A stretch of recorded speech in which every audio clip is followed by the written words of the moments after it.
Movie শুরু হয় মহালক্ষ্মীপুর অর্থাৎ লক্ষ্মীপুরম গ্রামের ভিতরে। দুইটি বাচ্চাকে দেখানো হয় যাদের নাম রবি এবং শেলু। তারা দুজন খেলতে খেলতে বাড়ি ফিরছিল। দুজন একে অপরের খুব ভালো বন্ধু এবং সুখ দুঃখের সাথীও।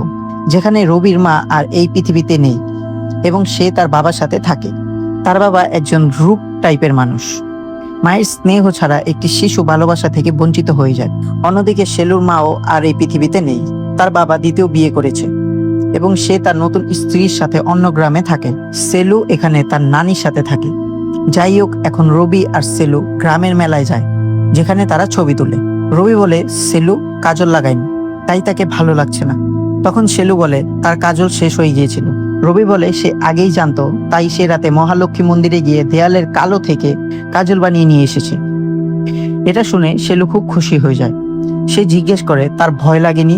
রবি বলে ভয় তো লেগেছিল, কিন্তু তোমার জন্য আমি সবকিছুই করতে পারি। এখন দুজন বাড়ি ফিরছিল। তখন তারা একটি কুয়ায় একটি কুকুরছানাকে আটকে থাকতে দেখে তারা তাকে বাঁচিয়ে বের করে এবং সেলু তাকে বাড়িতে নিয়ে আসে। এখন সেলুর বাড়িতে তার বাবা, তার নতুন স্ত্রী এবং বাচ্চার সাথে এসেছে। আসলে তারা সেলুর নানির কাছে তার মায়ের জমি বিক্রি করার কথা বলতে এসেছিল, কিন্তু নানি পরিষ্কারভাবে না করে তিনি বলেন এই জমি সেলুর ভবিষ্যতের জন্য। বাবা রাগ করে চলে যায়। সেলুর ইচ্ছা হয় তার সাথে যাওয়ার, কিন্তু সে ভেঙে পড়ে। নানি তাকে সামলায়। সেলু তার বাবাকে খুব ভালোবাসে, কিন্তু তার বাবা তাকে একদমই ভালোবাসেন। এরপর সেলু মন্দিরে যায়, যেখানে তার সাথে রবি দেখা হয়। রবি তাকে সান্ত্বনা দেয়। তারা দুজন মিলে প্রদীপ জ্বালায়। তখন রবির বাবা সেখানে এসে তাকে বকাঝকা করে। রবি রাগ করে বাড়ি চলে যায়। পরের দৃশ্যে সকাল দেখানো হয়। নানি সেলুর ঘরে যায় এবং দেখে চিন্তিত। তার প্রথমবার মাসিক শুরু হয়েছে। সে ভয় পেয়ে যায়। নানি তার বাবাকে ফোন করে, কিন্তু সে আসতে অস্বীকার করে। নানি নিজেই তাকে বুঝিয়ে বলে যে এটি প্রতিটি মেয়ের জীবনের অংশ। এক রাতে হঠাৎ গ্রামে হইচই শুরু হয়। রবির বাড়িতে আগুন লাগে এবং রবি ও তার বাবা পুড়ে মারা যায়। সেলু খুব দুঃখ পায়। এখন তার কাছে শুধু নানিই থাকে। এরপর গল্প 10 বছর পরে চলে যায়। অক্টোবর মাসের এক মঙ্গলবারে রাত প্রায় 1টার সময় দেখানো হয়। একটি কুকুরকে দৌড়াতে দেখা যায়। পরিবেশ ভৌতিক লাগে, যেন কিছু অদ্ভুত ঘটছে। তখন একটি মহিলাকে দেখা যায়, যিনি ঐতিহ্যবাহী পোশাক পরে আছেন এবং পায়ে ঘুঙুর রয়েছে। তিনি কোনো পূজার প্রস্তুতি নিচ্ছেন। তার হাত ও মাথায় আগুন জ্বলছে এবং তিনি ঘুরে বেড়াচ্ছেন। পরের সকালে গ্রামের লোকজন একটি দেয়ালের সামনে দাঁড়িয়ে থাকে। দেয়ালে কিছু লেখা থাকে। তখন কাশি এবং পুল্লি আসে। পুল্লি দেখতে পারে না, তাই কাশি তাকে পড়ে শোনায়। পুল্লি দেখতে পারে না, তাই কাশি তাকে পড়ে শোনায়। সেখানে লেখা থাকে শামলার স্বামী মাছি রাজু এবং ড্যানিয়েলের স্ত্রী মেরির মধ্যে অবৈধ সম্পর্ক আছে। এটা পড়ে সবাই পুরোপুরি অবাক হয়ে যান। এরপর ড্যানিয়েল সেখানে আসে, যে সারা রাত মাঠে কাজ করছিল। কাশি তাকে সব বলে। ড্যানিয়েল রাগে বাড়ির দিকে দৌড়ে যায়। এরপর দৃশ্য পুরনো কুয়ার কাছে যায়, যেখানে একজন মানুষ 2টি লাশ দেখে। এগুলো মেরি এবং প্রতাপ রাজুর লাশ। তারা বিষ খেয়ে আত্মহত্যা করেছে। ধীরে ধীরে গ্রামের মানুষ সেখানে জড়ো হয়। তখন নতুন এসআই মায়া সেখানে আসে এবং তদন্ত শুরু করে। গ্রামের ফটোগ্রাফার শিবা ছবি তোলে। মায়া লাশ পোস্টমর্টেমে পাঠাতে চায়, কিন্তু গ্রামের লোকেরা মানা করে। তারা বলে আগে জমিদার প্রকাশের অনুমতি লাগবে। এরপর দৃশ্য প্রকাশের বাড়িতে যায়। প্রকাশ তার বাবার ছবির সামনে দাঁড়ায়। প্রথমে প্রণাম করে, তারপর রাগে চপ্পল মারতে থাকে, কারণ তার বাবা সব সম্পত্তি দান করে দিয়েছিল। প্রকাশ একজন অহংকারী নাস্তিক এবং রাগী মানুষ। তার স্ত্রী রাজেশ্বরী আরতির থালা নিয়ে আসে, কিন্তু সে ঈশ্বরে বিশ্বাস করে না। এরপর প্রকাশ ঘটনাস্থলে আসে। মায়া পোস্টমর্টেমের কথা বলে, কিন্তু সে মানা করে। সে বলে এটা সোজা কেস, সম্পর্ক ছিল, লজ্জায় আত্মহত্যা করেছে, কেস বন্ধ করতে বলে। এরপর ম্যারিকে কবর দেওয়া হয় এবং প্রতাপ রাজুর শেষকৃত্য হয়। তখন কেউ মহালক্ষ্মীর মুখোশ পরে চিতার পাশে দাঁড়িয়ে থাকে। এরপর কাশি একটি দোকানে নাগমণির সাথে ফ্লার্ট করে। পুল্লিও সেখানে আসে। তারা গ্রামের ডাক্তার বিশ্বনাথমকে দেখে এবং বলে আগে তিনি রঙিন মেজাজের ছিলেন এবং তার মেয়ে মারা গেছে। এরপর ডাক্তার ক্লিনিকে নিয়ে যায়। একটি দম্পতি অসুস্থ মেয়েকে নিয়ে আসে, যার জন্ডিস হয়েছে। ডাক্তার তাদের শহরে যেতে বলে এবং টাকা দেয়। এরপর নতুন চরিত্র ননি আসে, যে বিয়ের কার্ড বিলাচ্ছিল। সে গুর্জার বাড়িতে যায় এবং তার বোনের সাথে ফ্লার্ট করে। পরে গুর্জার সাথে দেখা হয় এবং কার্ড দেয়। এরপর বিয়ের দৃশ্যে গুর্জা বলে দেয়ালে লেখার কাজ বাসু করেছে। নানি সেটা বাসুকে বলে দেয়। বাসু রেগে গিয়ে মারামারি শুরু করে। রাজেশ্বরী এলে সবাই শান্ত হয়, কিন্তু পরে আবার ঝগড়া শুরু করে। বয়স্করা এসে থামায়। এরপর গ্রামের পণ্ডিত আসে এবং মেলার কথা বলে। জমিদারের কাছে গেলে সে তাড়িয়ে দেয়। রাজেশ্বরী লুকিয়ে টাকা দেয়। পণ্ডিত বলে সোমবার মেলা হবে এবং মঙ্গলবার অখণ্ড জ্যোতি জ্বলবে, কারণ এটা মহালক্ষ্মীর দিন। প্রকাশ রেগে যায়, কিন্তু রাজেশ্বরী বলে পরিবারের সম্মানের ব্যাপার। এরপর মায়া রাস্তায় যেতে গিয়ে মাঠে মুখোশধারী মানুষ দেখে। কিন্তু সে হঠাৎ গায়েব হয়ে যায়। কনস্টেবল বলে এটা ভুল দেখা। এরপর গ্রামে মেলা বসে, সবাই আনন্দ করে। অন্যদিকে মুখোশধারী একা নাচে এবং পূজা করে। মন্দিরে অখণ্ড জ্যোতি জ্বলে। রাতে আবার সেই মহিলা আগুন নিয়ে দৌড়ায়। দেয়ালে আবার লেখা পাওয়া যায় কৃষ্ণা এবং নারমণি সম্পর্কের কথা। কিছুক্ষণ পর তাদের লাশ গাছে ঝুলতে দেখা যায়। গ্রামে ভয় ছড়ায়। মায়া তদন্ত করে বলে এটা আত্মহত্যা না, খুন। কারণ কোনো স্টুল ছিল না, মানে কেউ মেরে ঝুলিয়েছে।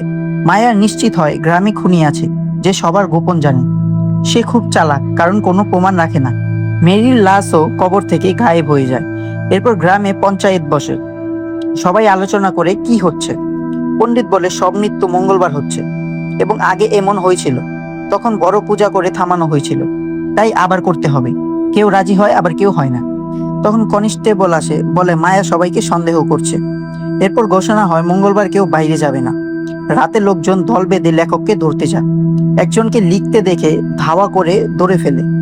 অন্যদিকে ডাক্তার শহর থেকে ফেরার সময় এক মহিলার কান্না শোনে, অনুসরণ করে ভূতের মতো কিছু দেখে এবং ভয়ে শেলুর নাম বলে। এরপর গল্প 18 মাস আগে যায়। শেলু নানির সাথে থাকে এবং বড় হয়ে কলেজে যায়।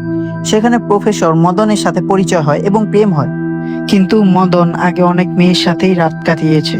কারোর সাথে দিনে করেছে, তো কারোর সাথে রাতে, কারোর সাথে দুপুরে রোমান্স করেছে, তো কারোর সাথে বিকেলে।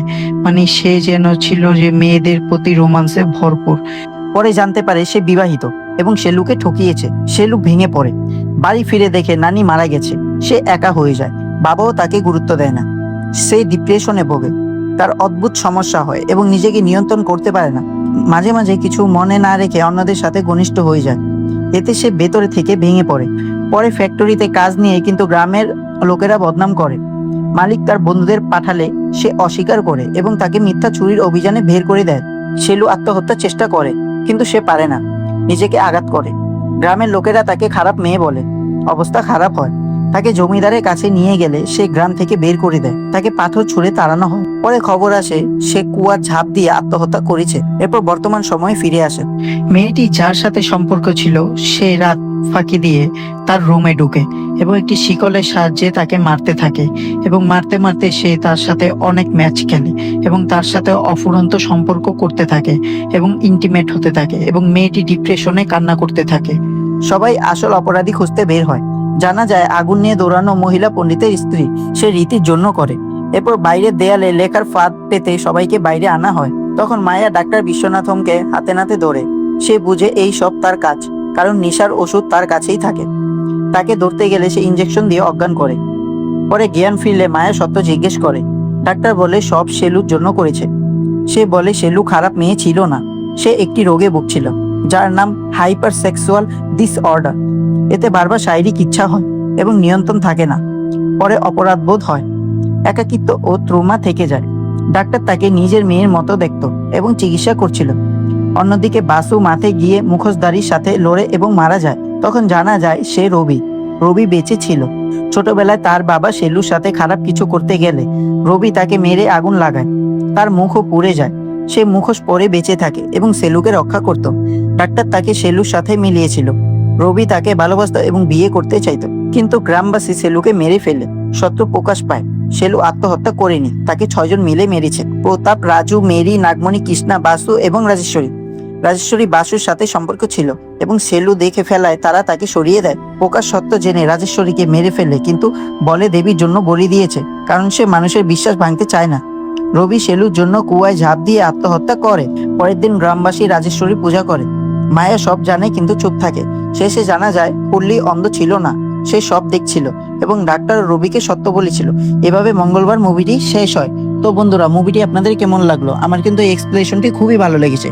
যদি এমন থ্রিলার এক্সপ্রেশন মুভি আপনাদের খুবই ভালো লাগে তাহলে অবশ্যই কমেন্ট করে যাবেন। তাহলে আমি আরো বেশি বেশি থ্রিলার মুভি নিয়ে আসবো এবং অবশ্যই চ্যানেলটি সাবস্ক্রাইব করবেন। ধন্যবাদ।